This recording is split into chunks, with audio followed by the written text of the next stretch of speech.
उत्तर प्रदेश की 23 करोड़ जनसंख्या को सामान्य वर्ग कोरोना महामारी में भी बिना फार्मासिस्ट के दवाओं का वितरण कराया जा रहा है। यह व्यवस्था उत्तर प्रदेश के कई विभागों में चल रही है। उत्तर प्रदेश में लगभग 1 लाख से अधिक फार्मासिस्ट पंजीकृत हैं, जो बेरोजगारी का सामना कर रहे हैं। फार्मासिस्ट सेवा संस्थान द्वारा पूर्व में कई बार धरने तथा रैलियों के माध्यम से जिलाधिकारियों द्वारा मुख्य सचिव उत्तर प्रदेश शासन को शिकायती पत्र प्रेषित किया, पर कोई कार्रवाई न होने पर संस्थान के प्रदेश अध्यक्ष पंकज मिश्र द्वारा 3 अप्रैल 2020 को पुनः पंजीकृत डाक के माध्यम से शिकायती पत्र मुख्य सचिव उत्तर प्रदेश शासन को प्रेषित किया, जिस पर कार्रवाई के लिए उत्तर प्रदेश के हजारों फार्मासिस्ट मेल व ट्विटर के माध्यम से मुख्य सचिव तथा मुख्यमंत्री के समक्ष शिकायत दर्ज कर रहे हैं। जबकि माननीय सर्वोच्च न्यायालय द्वारा वर्ष 1997 बिना पंजीकृत फार्मासिस्ट के दवाओं का वेतन करने वाले दोषियों के विरुद्ध कार्रवाई करने हेतु मुख्य सचिव उत्तर प्रदेश शासन को आदेशित किया था, जिसका अनुपालन आज तक मुख्य सचिव उत्तर प्रदेश शासन द्वारा नहीं किया गया। उपरोक्त समस्याओं के कारण फार्मासिस्ट की नियुक्ति तथा जनता को गुणवत्तापूर्ण दवा उपलब्ध होने में भारी दिक्कत का सामना करना पड़ रहा है। इन गंभीर मामलों को सरकार के संज्ञान में लाने के लिए माननीय उच्च न्यायालय की शरण में जाने की सहमति बनाई गई। आज इस मीटिंग को जो भी वीडियो कॉन्फ्रेंसिंग के माध्यम से पूर्ण की गई। इस मीटिंग में संस्थान के प्रदेश अध्यक्ष श्री पंकज मिश्रा, लखनऊ से मोहम्मद अकरम, शाहजहांपुर राहुल राय, निशेष त्रिपाठी, संत कबीर नगर से तथा मनोज वाजपेयी लखीमपुर खीरी से एवं दीपेश सक्सेना एटा से मौजूद रहे। सभी फार्मासिस्ट भाइयों को नमस्कार। मैं पंकज मिश्रा फार्मासिस्ट सेवा संस्थान से आप सभी का हार्दिक अभिनंदन करता हूं। दोस्तों, फार्मासिस्ट सेवा संस्थान द्वारा विगत काफ़ी समय से माननीय मुख्यमंत्री जी, माननीय प्रधानमंत्री जी, मुख्य सचिव महोदय उत्तर प्रदेश तथा सचिव चिकित्सा स्वास्थ्य एवं परिवार कल्याण मंत्रालय भारत सरकार को मेल के माध्यम से, ट्विटर के माध्यम से यह लगातार अवगत करा रही है कि देश में लाखों फार्मासिस्ट बेरोजगार हैं और आप उन बेरोजगार फार्मासिस्टों का लगातार शोषण कर रहे हैं। यह वही देश है जहाँ भारतीय संविधान के अंतर्गत pharmacy act 1948, pharmacy practice regulation 2015 का कानून माननीय राष्ट्रपति महोदय द्वारा अनुमोदित किया गया। उसके उपरांत भी आज इस कानून का अनुपालन नहीं हो रहा। ये बहुत ही दुर्भाग्यपूर्ण है। दोस्तों, इस कानून का यूं कहें कि जितने भी सरकारी सेवा में कार्यरत उच्च अधिकारी हैं, इस कानून का वही कड़ाई से विरोध कर रहे हैं। ऐसा प्रतीत होता है कि ये कानून वर्तमान समय में एनआरसी और सीए जैसे कानून जिनका लगातार आम जनता विरोध कर रही है, उसी प्रकार से फार्मेसी एक्ट 1948 और फार्मेसी प्रैक्टिस रेगुलेशन का ये सरकारी सेवा में कार्यरत उच्च अधिकारी लगातार विरोध कर रहे हैं।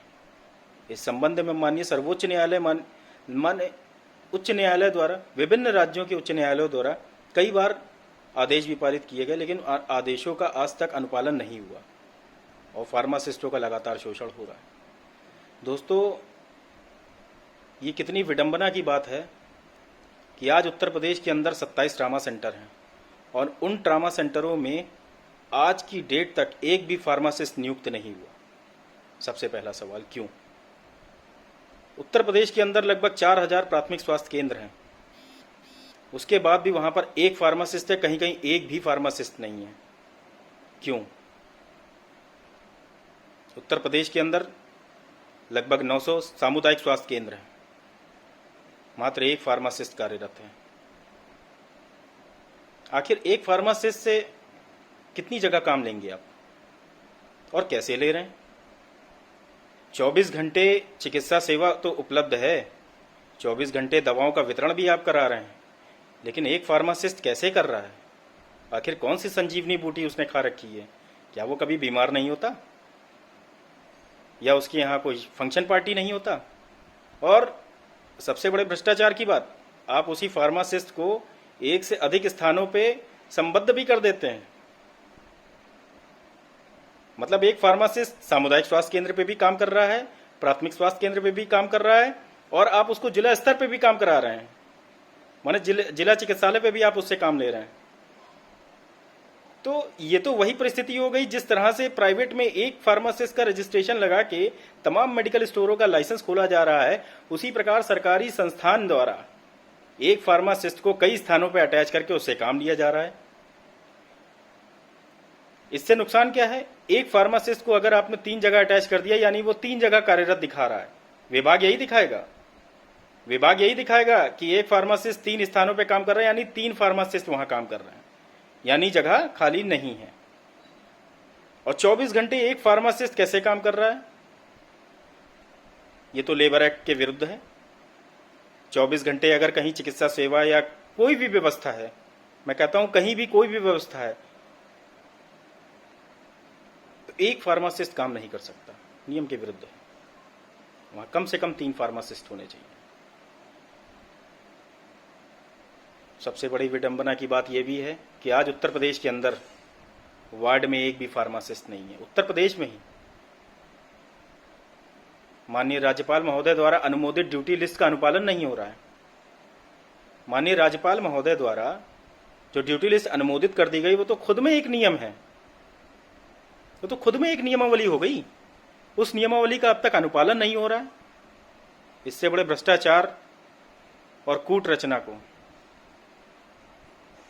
मुझे नहीं लगता शायद किसी राज्य में इस तरह से माननीय राज्यपाल महोदय, माननीय राष्ट्रपति महोदय और भारतीय संविधान की धज्जियां किसी और राज्य में उड़ाई जा रही हैं। खुलेआम उत्तर प्रदेश के अंदर गुंडा राज चल रहा है। समस्त फार्मासिस्ट इस चीज का विरोध तो करना चाहते हैं, परंतु खुल करके सामने नहीं आना चाहते। मैं उन समस्त फार्मासिस्ट भाइयों से यह अनुरोध करना चाहता हूं, वो खुल करके फार्मासिस्ट सेवा संस्थान का समर्थन करें। और मैं आज दिल से ये आप सब लोगों को वचन देता हूं कि अगर आप सभी लोगों ने मेरा समर्थन किया, मेरा साथ दिया, मेरा नहीं अपना, ये आपका हक है। अगर आप लोग अपने हक के लिए मेरा समर्थन करते हैं, फार्मासिस्ट सेवा संस्थान का समर्थन करते हैं, मैं आपको विश्वास दिलाता हूं कि इसी 2020 में आप सभी लोगों को आपका सम्मान और आप लोगों का हक आप लोगों को दिला करके रहूंगा। ये फार्मासिस्ट सेवा संस्थान का वादा है आपसे। हमें कुछ नहीं चाहिए, हमें सिर्फ आपका समर्थन चाहिए। दोस्तों, आप अपने जिलों में जितने भी फार्मासिस्ट हैं, आप उन सभी लोगों से कहें 6 मई 2020 को दोपहर 12 से 12:30 के बीच में जितनी ज्यादा से ज्यादा की संख्या में हो सके माननीय प्रधानमंत्री जी को ट्वीट करें। बहुत से लोग ये होंगे उनको ट्विटर करना नहीं आता, कोई समस्या नहीं, बच्चा पेट से सारी चीजें सीख करके नहीं आता। किसी भी प्रकार की कोई समस्या है, आप सीधी तौर पे मुझसे संपर्क कर सकते हैं, फार्मासिस्ट सेवा संस्थान के सदस्यों से संपर्क कर सकते हैं। वो पूर्ण रूप से आपकी मदद करेंगे। मेल करवाने में, जिसको मेल नहीं करना आता है, मेल करने में कुछ समस्या आ रही है, ट्वीट करने में कोई समस्या आ रही है, आप संपर्क करिए। जब तक आप बात नहीं करेंगे, जब तक आप संपर्क नहीं करेंगे, आप किसी भी चीज से कैसे अवगत होंगे? आज समाज में क्या चल रहा है, फार्मासिस्टों के हित के लिए कहां तक लड़ाई पहुंच रही है, क्या हो रहा है, आप लोगों को कुछ नहीं पता है। अधिकतर फार्मासिस्ट सिर्फ रेंटिंग करने में मस्त हैं। बंद कर दीजिए ये चीज। ये विभाग मगरमच्छ है। आप एक जगह लाइसेंस लगाएंगे, खुद पे खुद आपका लाइसेंस 10 जगह लग जाएगा। आज उत्तर प्रदेश के अंदर लाखों मेडिकल स्टोर हैं, कैसे खुल गए? विभाग कहता है कि साहब बिना फार्मासिस्ट के हम लाइसेंस देते ही नहीं। तो अगर देते नहीं लाइसेंस, तो लाखों मेडिकल स्टोर कैसे खुल गए? और ड्रग इंस्पेक्टरों की लगातार कमाई होती चली जा रही है। और माननीय मुख्यमंत्री महोदय उनके संज्ञान में नहीं है। आज मैं इस सोशल मीडिया के माध्यम से एक बहुत बड़ा खुलासा करना जा रहा हूं। माननीय मुख्यमंत्री महोदय गोरक्षनाथ मंदिर, जो कि अस्पताल भी है, उस अस्पताल में कितने फार्मासिस्ट काम कर रहे हैं, क्या इस चीज का उत्तर देंगे माननीय मुख्यमंत्री महोदय? मेरा खुले तौर पे ये सवाल है माननीय मुख्यमंत्री महोदय श्री योगी आदित्यनाथ जी से, क्या आप बताएंगे इस प्रदेश के मुख्यमंत्री होने के नाते क्या आपने भारतीय संविधान का सम्मान किया, या केंद्रीय अधिनियम फार्मेसी एक्ट 1948 का सम्मान किया, या फार्मेसी प्रैक्टिस रेगुलेशन 2015 का आपने अनुपालन करवाया? इस संबंध में पारित आदेश माननीय सर्वोच्च न्यायालय द्वारा, क्या उस आदेश का अनुपालन हुआ? मेरा सबसे बड़ा सवाल है माननीय मुख्य सचिव महोदय से, दिनांक 3 अप्रैल 2020 को एवं पूर्व में भेजे गए विभिन्न माध्यमों से आपको शिकायती पत्र प्रेषित किए गए, रैलियों के माध्यम से, भूख हड़ताल के माध्यम से, अनशन के माध्यम से, जिलाधिकारियों के माध्यम से आपको प्रेषित किया गया। आपने क्या कार्रवाई करी? सिर्फ फाड़ के आपने उसको कचरे के डिब्बे में डाल दिया। आज आपके इन कुकृत्यों के कारण प्रदेश के लाखों फार्मासिस्ट प्रभावित हैं। आपको शर्म आनी चाहिए। और हम मांग क्या रहे हैं? हम तो जनता की सेवा करना चाहते हैं। आप हमसे हमारा अधिकार कैसे छीन सकते हैं? जिस उत्तर प्रदेश में सैनिटाइजर को ब्लैक करके बेचा जा रहा है, उसी सैनिटाइजर को बहुत ही कम मूल्य में फार्मासिस्टों द्वारा बना करके आम जनता को वितरण किया गया है। ये होता है फार्मासिस्ट। जिस दवा को खाकर आम जनता से लेकर के आप सही रहें, सही हो रहे हैं और आज की डेट में चल रहे हैं, तो वो है फार्मासिस्ट। अभी भी समय है। आप सभी लोग फार्मासिस्टों के बारे में थोड़ा सा ध्यान दें। अगर नकली दवाओं के संचालन को रोकना चाहते हैं, नशीली दवाओं के संचालन को रोकना चाहते हैं और ब्लैक मार्केटिंग को रोकना चाहते हैं, तो फार्मासिस्टों को उनका अधिकार दें और फार्मासिस्टों को उनका काम ईमानदारी से करने दें। फार्मासिस्टों के अधिकारों को रोका ना जाए, वरना कमीशन खोरी आज भी चरम सीमा पर है और आगे समय क्या होगा भगवान मालिक है। आज इस कोरोना जैसी परिस्थिति में, कोरोना जैसी गंभीर महामारी में आप फार्मासिस्टों को उनके अधिकार से वंचित रख रहे हैं।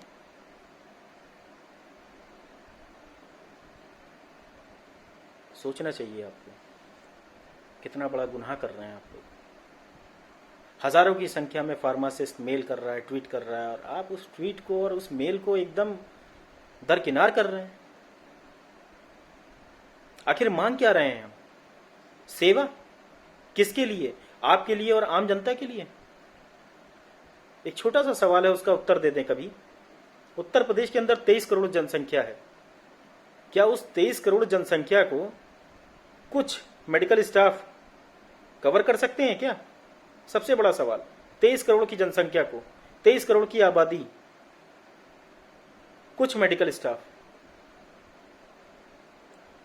जिसमें अप्रशिक्षित लोगों की संख्या बहुत ज्यादा है, कवर कर सकते हैं क्या? नहीं कर रहे हैं, कर ही नहीं रहे हैं। आज उसी की देन है कि बीमारियां बढ़ती चली जा रही हैं। सरकारी संसाधन उपलब्ध हैं, लाखों करोड़ों का फंड दे रहे हैं आप, उसके बाद भी सरकारी सेवा आम गरीब जनता को उपलब्ध नहीं हो रही है। निजी अस्पतालों, निजी नर्सिंग होम पे आम गरीब जनता निर्भर है। क्यों? जबकि सरकार सबसे ज्यादा तनख्वाह देती है सरकारी संस्थानों को, वहां कार्यरत डॉक्टरों को सबसे ज्यादा फंड मिलता है, उसके बाद भी उनको वो संसाधन उपलब्ध नहीं हो पा रहे हैं। वो गरीब जनता आज भी पिस रही है। क्यों? दवा के नाम, महंगी दवा के नाम पे लूटा जा रहा है, ब्रांडेड दवा के नाम पे लूटा जा रहा है। तो इन सारी लूट को रोक कौन सकता है? फार्मासिस्ट। जब वो होगा, माननीय प्रधानमंत्री जी की योजना क्यों असफल रही? जेनरिक मेडिसिन की योजना क्यों असफल रही? डॉक्टरों को कमीशन नहीं मिला, फार्मासिस्ट इन्वॉल्व नहीं था, दवा व्यापारियों को कमीशन नहीं मिला, माननीय प्रधानमंत्री जी की योजना असफल हो गई। और माननीय प्रधानमंत्री जी कहते हैं मेक इन इंडिया। कैसे भाई? एक हेलीकॉप्टर, उसका टेक्निकल ड्राइवर अगर ना हो और आम जनता को अगर उसकी कमान दे दी जाए, या किसी आम जनता के नागरिक को अगर उसे चलाने के लिए दे दिया जाए, तो क्या होगा? क्या वो हेलीकॉप्टर सही सलामत लैंड कर पाएगा? आज वही परिस्थिति हो रही है देश में। आपने व्यापारियों के हाथ में दवा का संचालन, दवा का बिजनेस दे दिया है। एक दवा का बिजनेस बिजनेस क्या होता है? बिजनेस में पब्लिक इंटरेस्ट नहीं होता। माल अच्छा हो या बुरा, माल सड़ा हो या सही, बिजनेस में उसको बेचना ही, यही है व्यापार। और आज यही दवा व्यापारी एंटीबायोटिक ड्रग रेसिस्टेंस को भारत के अंदर ले आए। नशे के कारोबार को इन्हीं लोगों ने जन्म दिया है। ऑक्सीटोसिन इंजेक्शन, जिसके बारे में सभी लोग जानते हैं, आज देश में इतनी तो गाय नहीं है, इतनी भैंस नहीं है, लेकिन 130 करोड़ जनसंख्या को दूध उपलब्ध हो रहा है, मिठाई उपलब्ध हो रही है। कैसे? आखिर वो दूध आ कहाँ से रहा है? कौन बना रहा है उसको? और ऑक्सीटोसिन इंजेक्शन पे आज तक लगाम नहीं। फार्मासिस्ट होता तब तो लगाम लगती। खैर, विषय बहुत लंबा है। फार्मासिस्ट सेवा संस्थान लगातार आम जनता के हित के लिए और फार्मासिस्टों के हित के लिए लगातार लड़ेगी और लड़ती आई। मैं समस्त फार्मासिस्ट बंधुओं से यह आग्रह करता हूँ, ये निवेदन करता हूँ, ये प्रार्थना करता हूँ कि वो अपने सम्मान के लिए फार्मासिस्ट सेवा संस्थान का लगातार समर्थन करें। लगातार अगर आप लोग पूर्ण रूप से हमारा समर्थन करेंगे, मैं आपको भरोसा दिलाता हूँ, ससम्मान आप लोगों को नौकरी दिलाऊंगा, ससम्मान। और इस भ्रष्टाचार के कुचक्र को ध्वस्त भी अवश्य करूंगा।